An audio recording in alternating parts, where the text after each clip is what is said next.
Take 6 female artists in one pandemic, and what do you get? The Femme Collective. We're here at the Esther Klein Gallery at 3600 Market Street on the campus of the University of Pennsylvania and Drexel to talk to the women and the curator behind this amazing exhibit. So this is a socially distanced art project. We're going to do a socially distanced interview.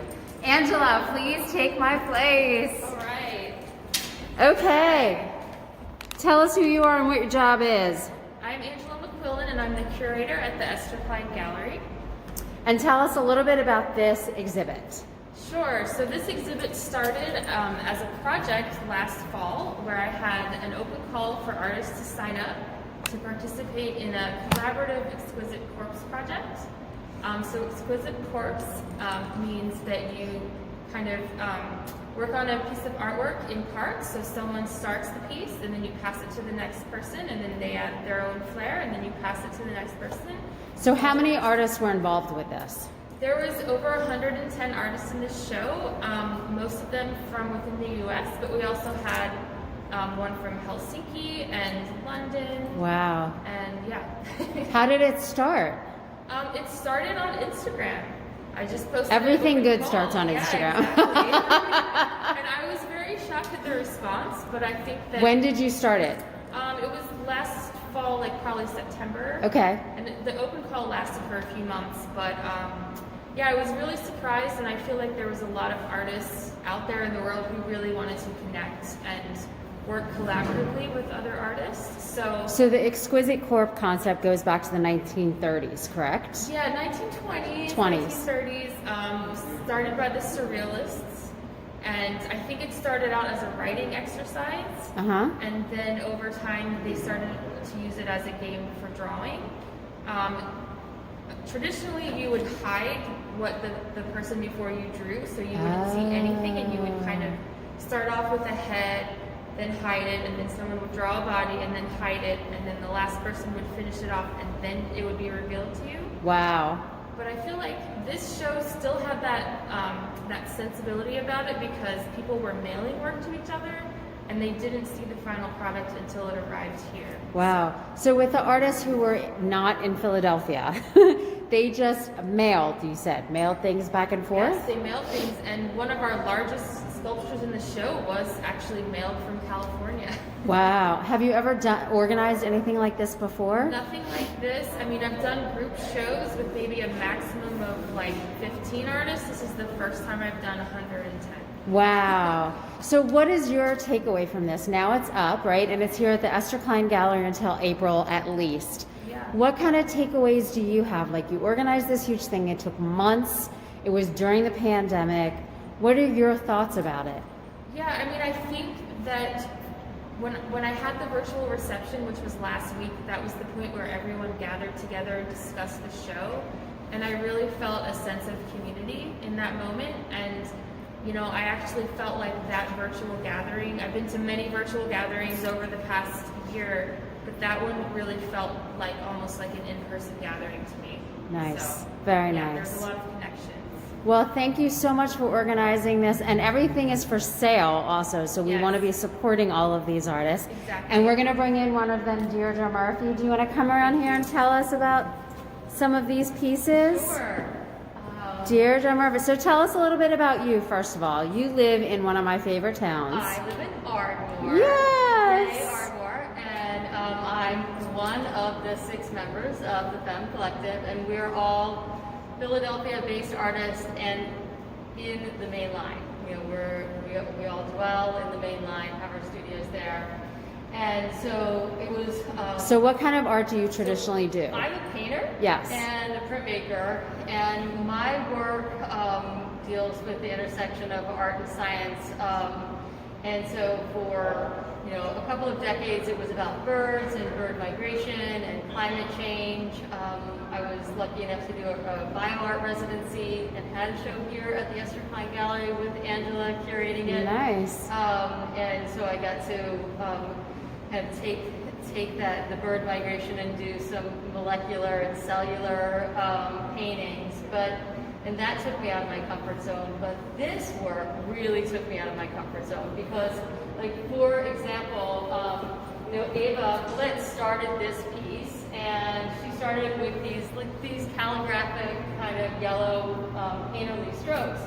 And then that was given to Emily Selva, the stained glass artist, and then she put this figure in here, and then she actually ripped and sewed and kind of opened up. So Emily is a sculptor and a stained glass artist, so she was really starting to carve and sculpt into this, and then with the transparency using stained glass, if you will. Wow. And then, I got a hold of it, and, it was just like, you have to kind of lean into the discomfort of letting go. So talk about your part. So you get this thing into your studio, and what walk us through a little bit of what you're creating. One, you don't want to mess it up because you're like, oh wow, this is so cool, and I love what's going on here. But then there's always like going back to like the formal ideas of being an artist. Like, does it work compositionally? Does it not? And so for me, there was some imbalance in it, and it was not an imbalance that was working for the image. So I then went in and I silk screened these black lines, which are my migratory bird pattern lines. Nice. So let me tie this in, and then put in some yellow lines. And Wow. I think Diane Lockman got it, and I think she did some of the purple, and Nazanin. There's like everybody that did work to it.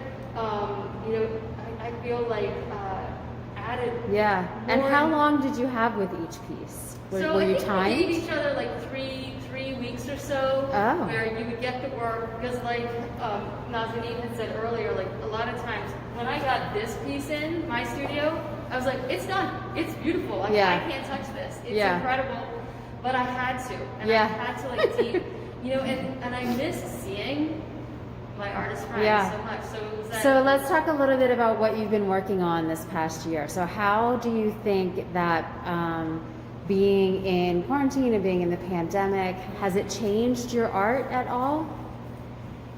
Yes and no. I mean, yes, it's made me, I think artists are monastic people anyway. I think that's why I get along with scientists so well, because, scientists are in the lab by themselves working away on experiments. Artists are in their studio by themselves working on their own experiments, if you will. So. And writers were the worst. Right. Yes. Right. We just like to, go internal. So, I feel like it hasn't been my most abundantly creative time because of having the children home, and then I'm also a professor, so I had to learn how to teach remotely, and just a tremendous amount of new work that was put upon us, right? So it wasn't, I can't say that the pandemic was amazingly productive, but it definitely has given me more food for thought and like taken the work in a different direction. So I'm not about the migratory birds so much anymore, but I am looking at nests, and looking at nests, this idea of home, and how a bird nest is both this place of security, but also vulnerability. Because if a bird is in that nest, it is a predator will then have pretty fair game to it, right? It's very vulnerable. Yeah. And so we, during the pandemic, home is our shelter, right? Where we can take these off. We can see our whole face. We can be with our loved ones. But then you're also, going stir crazy because you've got to get out of this. And so then, the moment you leave that nest, your home, you feel incredibly vulnerable. Yeah. So that's a great analogy. there is this shift in my work now. That's looking into, but I'm looking into like how nests are being made, and hopefully going to forge an alliance with a scientist that's actually doing nest engineering. Yep. And so I'm still going to do like the science dive into it, but we'll see what happens. All right, so tell us where people can find you. You have a website, you have Instagram. Yes, so DeirdreMurphyArt.com is my website, and then Instagram is also Deirdre Murphy Art. Okay, well, thank you so much. Thank you. Who wants to go next? Lovely. We are coming over here. Okay. Do you want to stand just a little bit closer to it? There we go. All right. Tell us. So my name is Nazanin Moghbeli. I'm a visual artist. I do mostly ink work on paper, drawing on calligraphic styles from ancient Persian calligraphy. And so I joined this group of the Femme collectives a couple of years ago. We started making work together, and I was very excited to be invited to join this project. Yeah. So do you live in Are you in Philadelphia? I live or in outside? Ardmore also. Oh, I'm great. 2 blocks from Deirdre. Oh my God! All these mainline Basically, women. How amazing! Yeah. That's fantastic. How did you get started in this kind of calligraphy? So I grew up in Iran and I studied calligraphy there. My mother is actually a calligrapher, but in college I studied painting. So I've been trained in painting, and so I decided to merge the two by creating my own style. And so I do some painting as well as some abstract ink drawings. And this was something that I started for the Femme collective, and then passed on for them to work on collaboratively with me. And what do you usually work in a collaborative way? Have you ever done anything like this before? You know, I haven't done anything like this before. This was the first time for me. I usually work alone. I have done some collaboration with my mom, who's a traditional calligrapher, and so we have some pieces which have some of my abstract components along with her more traditional work. That's the extent of the collaboration. So was it a challenge to think there's art, there's printmaking, there's glass? Do you want to just take a step? You keep moving. There we go. Perfect. Was it a challenge to think how you would add your calligraphy to these pieces? Not so much, because Okay. I don't work fully in calligraphy. I work mostly in abstraction Okay. of that style. So Okay. it was easy to kind of respond to what others had started, or to start my own kind of process and then have them respond to it. So it became, like Deirdre was saying, more of a free-flowing kind of improvisational Yeah. process. So I see the strokes in the piece, the black and white, but can you tell me where else? Like, can you give me another example? So in this one, Yeah. I've actually, it's hard to see, but I've actually written lines from a poem here. So you see some of the calligraphy wow, here. that's beautiful. And then there's just some black lines that echo some of the script. That's beautiful. And so that's kind of buried in there. And then similarly, I've kind of buried them into the other pieces as well. Beautiful. So tell me about how it's been for you during the pandemic. So you're a mom and an artist. So how has the past year changed you as an artist? In many ways. I think I've kind of come to really appreciate my studio as my safe place. Yeah. So it's been a place to let go of what's happening outside of those walls, and really be reflecting and processing and creating in a way that's been rejuvenating for me, and really the thread to whatever sanity remains. Yeah. Well, it's such an ancient art, really, and such a modern pandemic, although pandemics have been going on forever, I suppose. Yeah. Do you ever get influenced by like the outside world and try to reflect that in your art? Definitely. So I'm actually also a practicing physician, and I take care of very sick COVID patients a lot. Oh, wow. And so that definitely infiltrates into my art making and the types of images I make and the types of processes I engage with. So I have a whole body of work kind of devoted to that, more medical and scientific imagery. I think that's how Deirdre and I first connected. So that definitely has come out during this pandemic as well. So this past year must have been a challenge for you on many fronts then. Many fronts, and just Wow. a testament to the fact that the community of artists that I've been lucky to be part of has kind of supported and nourished me through this really challenging time. So when you're dealing with life and death stuff, like with COVID, why does art still matter? It's the most important thing. I mean, it's the thing that keeps you from losing hope. I think without hope, we're all doomed. So it's really important to have meaning and to create meaning, and the process of creating art is the most meaningful thing that I feel I can do.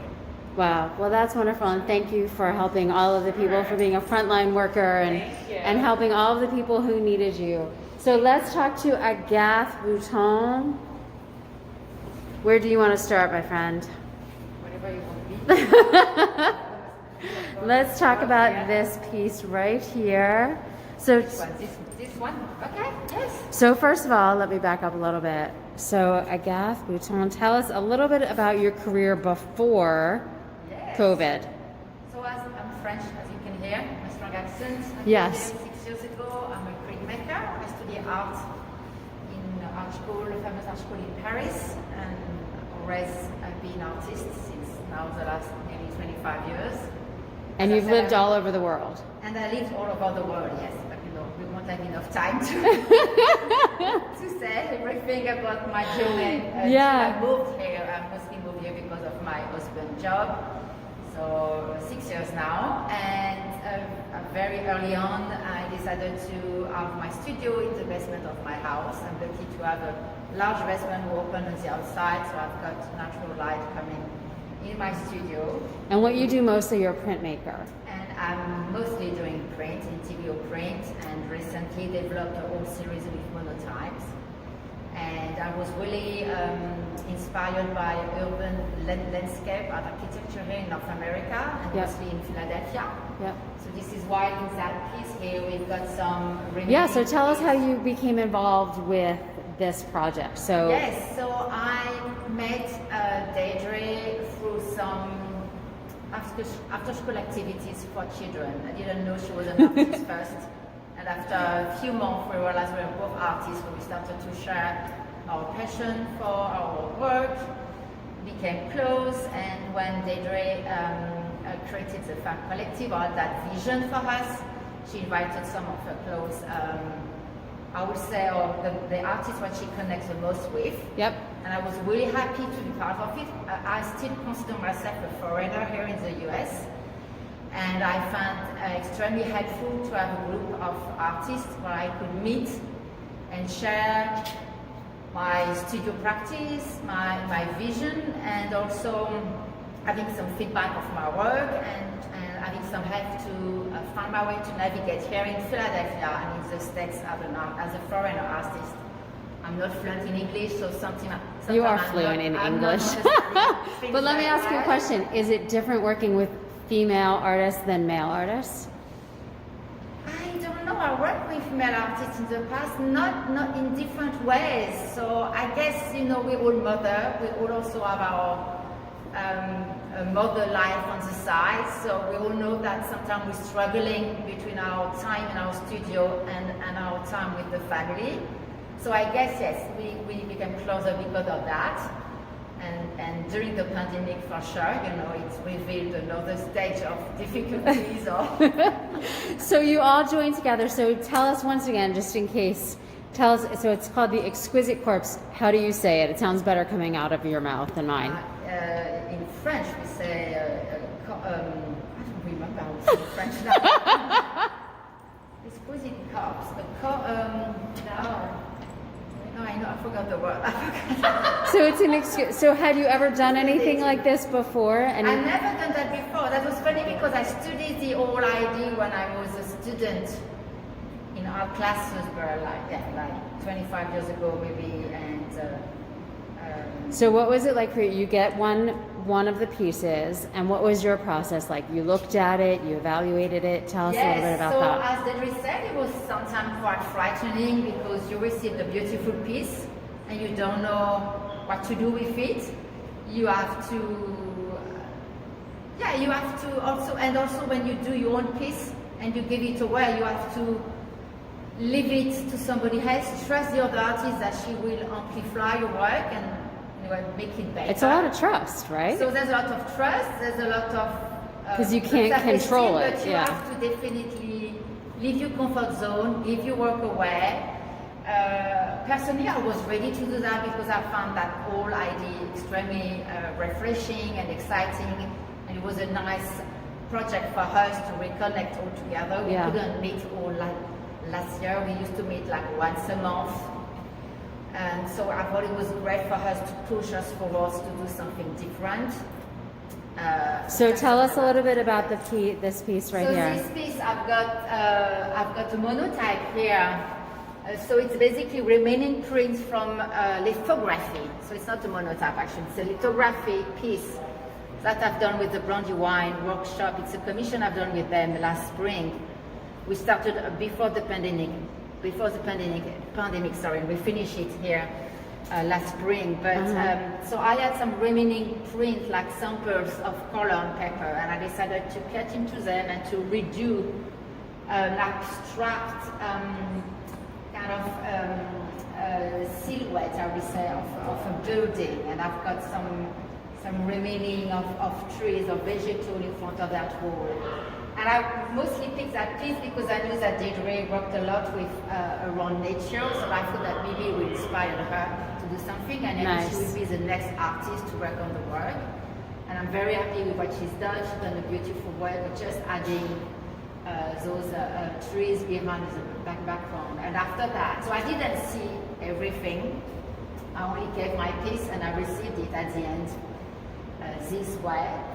There were some, I would say it was an interesting process because you definitely have to, sometimes you receive the piece and you think, there's nothing I can do because it's already finished, or I find it, already complete, and I don't want to add too much on top of it. So sometimes you just add like one dot of color or something else. And sometimes it comes so busy that you think it's too busy and you just remove most of it and we do something else. Wow. It was the case for some of them here, but you want a good product, a good piece at the end. Right, right. Because we knew we had a show and we had our name behind the work, so we wanted to be sure that all of us pleased with the finishing pieces. And I think we can say that it's great gorgeous. work, and we're very happy with it. Yes. Okay, so tell people where they can find you. So they can find me on my website. You can www.agatbouton.com. They can find me very easy on Instagram under the same name. It's AGATHEBOUTON. Agathe Bouton. Facebook, Instagram, LinkedIn. I'm not doing Twitter, but I'm doing TikTok. Oh, really? I just started TikTok with the help of my daughter. All right. Well, it's been wonderful being here with everybody at the Esther Klein Gallery. You can see there's even more artwork here. So again, it's the Femme Collective, and we're here at the Esther Klein Gallery at 3600 Market Street. You can see this exhibit. You can come by appointment. You can find them on Instagram, Facebook, and on their website. So please support this project. Please support these female artists. And that's it for us tonight on Main Line Tonight.